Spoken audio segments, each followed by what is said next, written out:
So we went to play a show, and they said, "What's y'all's name?" And we didn't have a name. We were just like, we don't know. We just been jamming and hanging out. So they gave us the name Cross County Revenue. Oh, They that's had like funny. three choices for us to pick from. The venue did. Yeah, it was like a festival. Yeah. So we just What were went. the other two names you remember? I can't remember one of them. I know one of them was the Topless Bandits. And I was like, I don't think that one's us. How's it going? Hey, what's up, Gannon? How are you? Good, dude. Thanks so much for doing this. I'm Adam, by the way. Absolutely. Nice to meet you, man. Cool, man. Well, this is about you and your journey in music, and we'll talk about the band and everything you guys have going on. Okay, cool. Sweet. Awesome. Well, I always kind of just start off with your origin story a bit, like where you were born and raised. You're from Oklahoma. Yeah. Yeah, from South Oklahoma. Yeah, just right around South Oklahoma. My whole family's from here, so we're all in one big pile down here. Oh, wow. That's cool. Do you come from like a creative household or musical family at all? Or are you the only one doing music? Yeah, on my mom's side, my whole family over there plays music and stuff. They got, my family's had different bands forever. So I grew up getting to listen to all of them and things like that. So yeah, there's quite a few on my mom's side that's pretty creative, for sure. Oh, cool. So you'd go see what uncles, aunts, cousins, and people playing like, Yeah. Oh, that's awesome. Yeah, like our family reunion's like 8 different bands playing, like different family bands and stuff that go on. And yeah, there's been music around for me pretty much my whole life. So Okay. Was that something that you were put into like as a kid? Did you were put in piano lessons or guitar lessons or anything like that? no. I always say I didn't know until I was about 10 years old that people didn't play guitar. Oh, We really? all, yeah, it was just one of them things where it's everywhere, we went, normally, to do anything as a family or anything like that, everybody just kind of played and sang and, filled in, kind of got in where they fit in and kind of rolled from there. Oh, wow. So everyone would you just do a bunch of cover songs? No, my family has a lot of original, like family old music and stuff like that. There is definitely some cover songs and stuff that we'd mess around with, especially like, when we're starting out, like when I was starting out and things like that. Just sit down and learn, whatever else was going on. But there was a lot of original music too, that was in there. So, Wow. That's really awesome. yeah. So when do you so you started playing guitar at a very early age. You said at 10 you didn't realize that everyone doesn't play. Yeah. I didn't start playing at 10, but I quickly realized that everybody around me did. Okay. So I was just kind of like, one day I was like, I'm going to play guitar one day. I think I started playing when I was probably 15 or 16. Sat down and actually was like, okay, I'm going to learn how to play guitar. And kind of started from there. What about singing? Was singing something that you just did with the family too? Like when, family reunions or whatever? Yeah, I was pretty bad. I'm still not the best, but I was a pretty bad singer for a long time. And I just kept singing every day, I guess, and just worked it out like a muscle until everybody was like, okay, maybe we can stand to hear you play a song. So, and from there, I just kept working it out as good as I knew how to, I guess. Okay. So when you said 15, 16 is when you started to play guitar yourself, did you try to start a band? And that's like high school. Were you trying to start a band in high school or something like that? Yeah. Like I said, my family played, so I had a lot of cousins and stuff like that, who lived in the area, and they all played and sang.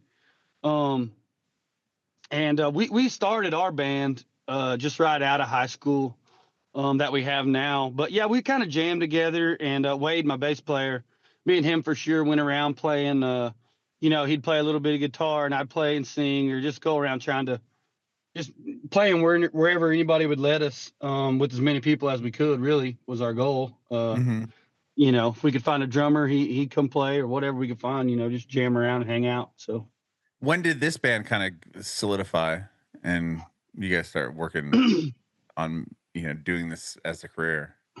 Yeah, so it was like the year after we graduated high school. So my bass player's name was Wade, like I said, and then Tyler McCartney's my drummer, and we all went to high school together. Oh, you did? Okay. Yeah, so we all went to high school together, and about a year after high school, me and Wade had kind of had a little thing started, and we we knew Tyler from school and brought him over, and us three really hit it off and started playing about a year. Like I said, about a year after high school, we got kind of to where we were like, okay, we kind of want to make a band out of it instead of just like jam around. Well, Tyler and Wade had met Travis. He played in another band that they played in too, and that's my guitar player. And they brought Travis over, and we just been all together ever since. So Wow. Okay. So you yeah. start writing songs together, and you the first song that you guys had put out. Can't help myself. No, so we actually have another band that was before this called Cross County Revenue. Um, Okay. so that's what the CCREV stands for, at the end of our CCREV. name. Yeah. Yeah. So we went to play a show, and they said, "What's y'all's name?" And we didn't have a name. We were just like, we don't know. We just been jamming and hanging out. So they gave us the name Cross County Revenue. Oh, They that's had like funny. three choices for us to pick from. The Uh, venue did. yeah, it was like a festival. Yeah. So we just What were went. the other two names you remember? I can't remember one of them. I know one of them was the Topless Bandits. Uh, and I was like, I don't think that one's us. I'm not feeling that one's us. That's so But funny.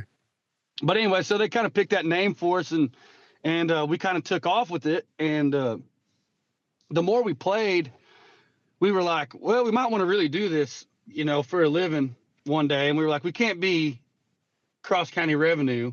It's so close to ragweed, and everything else. So we just put my name in front of it and then shortened it to CCREV. So everybody that had been listening to our music could kind of put it together, Oh, what we okay. had going at the time. So that's the whole reason for the name and all the stuff there. That's funny. Were you like once you decided that you thought you guys wanted to really get this going, was there like a song or I mean, even with cross county revenue, were you guys building a fan base in Oklahoma, or how did that start? Like, how did you start getting kind of like, validation for what you all were doing?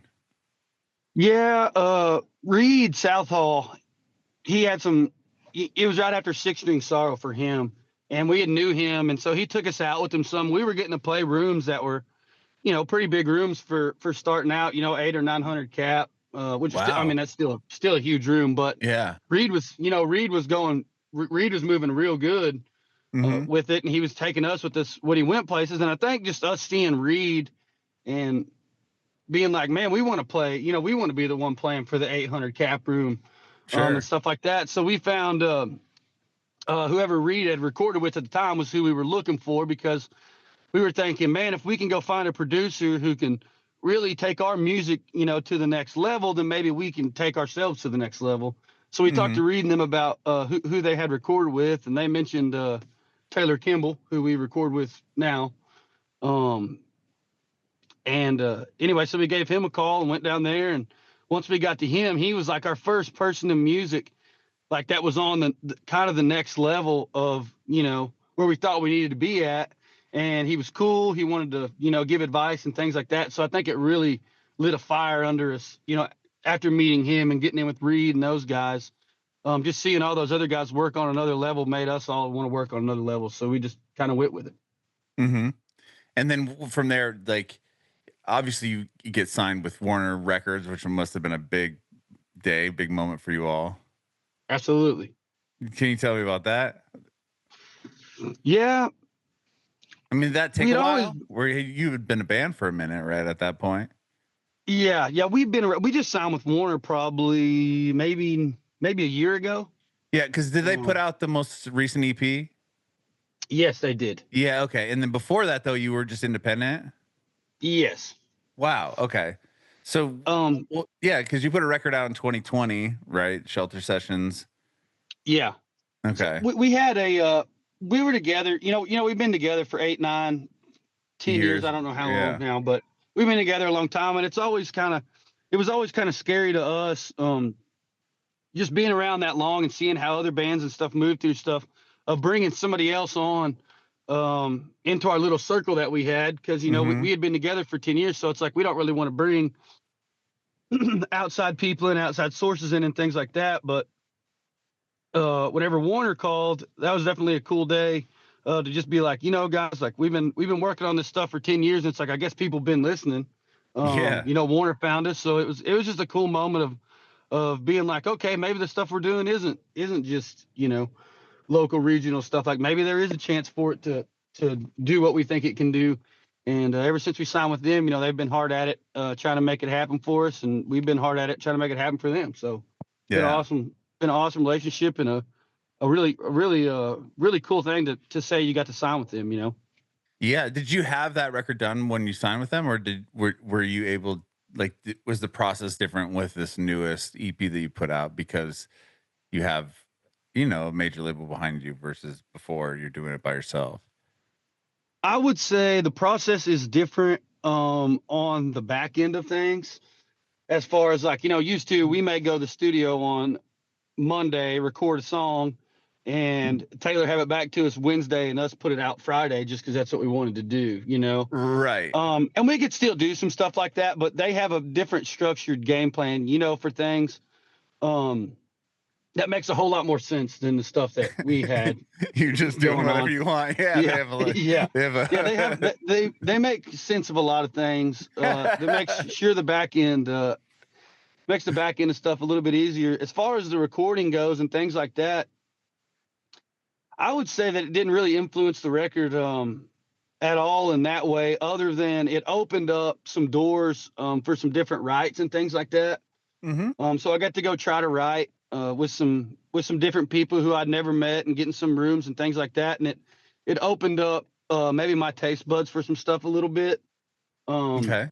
In some areas where I didn't really think that I didn't really know if I wanted to go or didn't really know if I felt this way, but got with some guys who could kind of make all that to a point and put it where I wanted it. So maybe in that way a little bit it did, but the actually recording of the record and stuff, I think it was pretty much all the same. Nothing really. Yeah, Nothing nothing really really too changed. different there at all. We went back to Taylor. Oh, you So did? we know, yeah. So we've been going to Taylor forever, and we know, Taylor knows how we work, and we know how he works. So we just show up with a case of beer and get it recorded. Was it nerve-wracking being sent into different writing sessions with maybe people that if they're like, oh, we want you to go write with so and so, and that person may have wrote a bunch of hits that you had heard or been a part of working Right. with something? Was that nerve-wracking at all or no? I think it was at first because I didn't realize, like, some of these songs that you go write with these people and go sit down and do, you don't have to record, and it took me a while to figure out like, hey, you're just waking up and writing a song today. It's not like once you guys write it, it's not just in stone. This isn't just your last, this isn't the last final copy of it that comes out today. There's still a lot more steps to it. And I think like going into that thing, I thought, because some of the writers are pretty big writers and things like that, that I felt like if I sat down with this guy and he comes up with the idea that I don't like, I'm not going to be able to tell him that because he's the big time songwriter, not me. And then I'm going to have to record that because I wrote the song with the big time songwriter, So I think that part of it was kind of nerve wracking a little bit. But once I kind of got over the deal where it's like, if I don't like it, I don't have to record it. I think it got a lot easier. Now I really enjoy going to write with anybody that wants to sit down and write. Just because I'm like, maybe something cool will come of it. Maybe it don't. If it don't, no big deal. Just kind of whatever. So. Yeah, I can see how that would be. You'd think that, okay, well, they've set up this time with this person that has these songs. Like, something has to happen out of this, I guess. You would think that, like, or they want something here.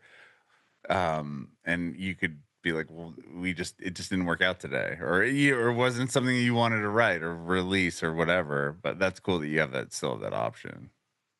Absolutely. With or without me, like with that song, was that one that you had done? Like, tell me about the success of that. I mean, obviously that one has 6 billion plays. It's crazy. Like, how did that thing take off? Was it on Spotify or is it a TikTok thing or? Yeah, so we kind of had a little bit of a plan on our end.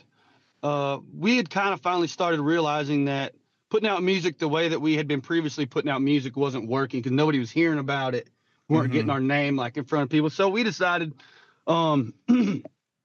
that we would try to hire a marketing team from outside somewhere and put together visuals and things like that for some songs. And then we didn't have it wrote yet whenever we decided this. We just decided like the next song that we do, Oh, this is the plan. this is It's the not, plan yeah, for it. So we okay. kind of built a plan for it, and we started building, starting to try kind of like building blocks with some videos and some stuff like that, to where it wasn't just a shock whenever we started releasing videos. Hmm. Started kind of testing the waters and seeing what works. And then me and the guys and one of our good buddies, Chance Anderson, we sat down one night, and that song just, we wrote it, sitting on the couch there at our shop, and took it down to Taylor, and Taylor was like, oh, he was like, I love this. He was like, let's start on this one today. And it wasn't 2 or 3 weeks later, we had it kicked out and ready to go. And then started doing content and all that kind of stuff, and then put it out, and it just hit some playlists, and everybody's been listening to it, and it's been awesome. That's amazing. Yes, it wasn't like you put a piece of it up or anything like that. It was like you had an idea beforehand. You pushed that idea after you wrote the Yeah. song, and then it worked Yeah. So out. That's huge. yeah, it was really fun to see it all kind of come together, and we learned a lot there. Which we had Love Me Too. I wrote that with Sam from Trio Revival. I think, it came out before With or Without Me. Oh, and that And one, yeah, that one was big too. That was probably that the one kind first of started the ball started rolling. the ball rolling. Okay. Yeah. And then, but we didn't do a ton. Like, we did some, marketing and stuff for Love Me Too. Kind of did some videos and things. Like I was saying, just kind of testing the water. But our big plan, was in between Love Me Too and With or Without Me, was where we were like, okay, we're gonna make sure that we push this next one hard. And we did, and it worked out in the beginning and stuff like that. Like, it gave it a little bit of a pop, but Hmm. I mean, it just kind of rolled organically. I mean, I think people just heard it and were like, oh, I can relate to this. And Hmm. so it made it like, we didn't have to be marketing geniuses, I guess, to do it or anything. We just happened to It was just a release, great song. Yeah, you released a great just song. happened to release something at the right time, I guess, was all it was. Yeah. So. With that, did you see at your shows more people, like did the streams and views and stuff relate to like ticket sales, or seeing people in the crowd knowing the words to your songs and stuff? Was that a moment you had a chance to see? Absolutely. That, when we're out headlining and things, there's certain places where we haven't been to a lot of times, and we'll go into those rooms, and you can definitely tell there's some more people in there, but it's not like drastic Hmm. on the amount of stuff. But where it really plays a big part is, if we're going to go play a show and we're opening for a bigger band, like Treaty or somebody like that, um, everybody goes and listens to our stuff whenever they see us on the bill, and they'll go back and listen, to the song. So then whenever we play it live with them, instead of it being like, oh, our whole show, nobody, it's like everybody's like, oh, good job, I didn't know who they were. Whenever we kick off With or Without Me, it's like, oh, Oh everybody's yeah, in. they So know. yeah, so that was a big that was a big turning point for us, was actually being able to get with some bands, have conversations with bands that are bigger and things, because it's like now whenever we go play with them, we're actually bringing a song, bringing some fans and stuff out, instead of it being just where they sit and watch you all night and clap when you're done. Right. Yeah. So So even as the that helped opener, us out yeah, there. you're definitely, you have a song that people know, which is huge. Right. Absolutely. I love it. And then you have a bunch of shows coming up. You're doing a tour at the end of this month, right? Into November, through November into December, all the Yep. South. We're looking, yeah, a bunch of southern states here. Yep. SEC. We're fixing to get back on the road, and excited to go see the last one. We ended on, because we've been on a little bit of a break here. Hmm. We took about 4 weeks off here. Um, the last time we played, we had like 400 more people than we thought were going to be there. So I'm Dang. excited to go back out and see what comes of these new places in the SEC and stuff, and see if people are showing up down there, and if they've heard about it. I'm excited to go see them. So I love it, man. Well, I appreciate your time today. Thank you so much for doing this. absolutely. Yeah. Are you, well, that EP isn't been out long, are you guys always working on new music? Yeah, we're actually going down the studio tomorrow. I went in about a week and a half ago and wrote one, and we're going in tomorrow to write one, and we're trying to get an album put together.